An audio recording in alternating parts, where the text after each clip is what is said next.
Hello, this is Manish Patel from Ichimoku and alerttrades.com. This is our monthly update for the Middle East markets, where we're going to cover Saudi Arabia, Dubai, Kuwait, and a couple of other countries. Okay, this is our normal disclaimer to state this is for education use only. We're not soliciting you buy or sell a particular instrument. If you do so, you're doing at your own risk.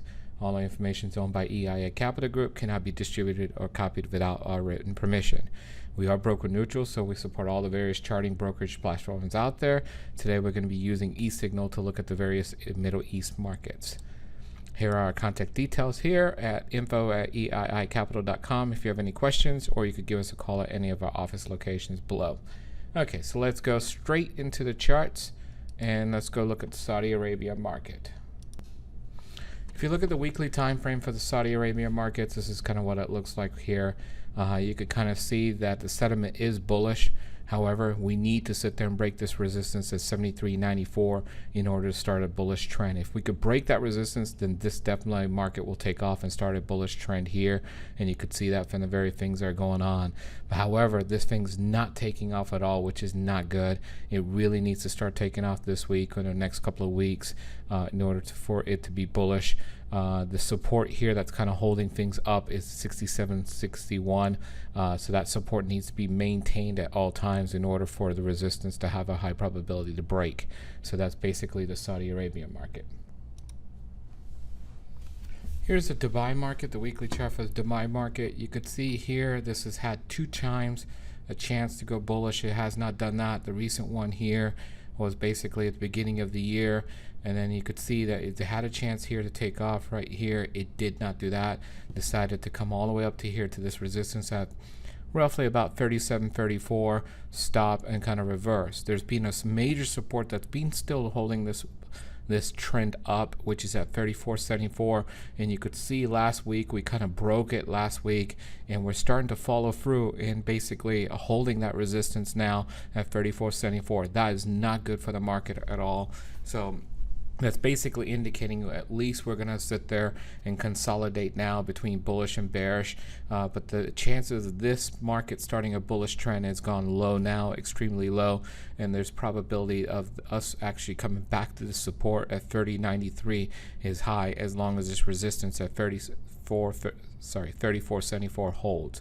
But you know, we're pretty much entering a consolidation pattern right now, so anything can happen and volatility can come. But basically this bullish trend is pretty much over with the way the market's going right now, and we have to kind of see in the next 2 weeks exactly what's going to happen. Is it going to follow through and hold this resistance here, or kind of try to break it and kind of consolidate around this area? If this resistance holds, then it definitely is going to come down to this support here and retest that. Let's now go look at the Abu Dhabi market. Here's the weekly chart for the Abu Dhabi market, and you could see from the color codes here where it's green, red, green, red, and so forth, that this market's consolidating. That's a clear sign that the markets are consolidating here. And you could see here that we've pretty much been consolidating here, and you could see this is basically from February 2016, where we're consolidating between 41.86 and 47.06. So that's been the range that we've been basically maintaining back and forth for the last almost 2 years now, actually over a year, sorry. But also now, one interesting thing is that the middle of this consolidation pattern, there's a support here of 43.98.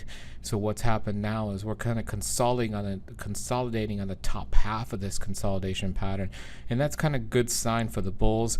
As long as this support here at 43.98 holds, then we could consolidate back and forth between this upper range of this consolidation pattern, and it'll still have a high probability of breaking the 47.06 eventually with time.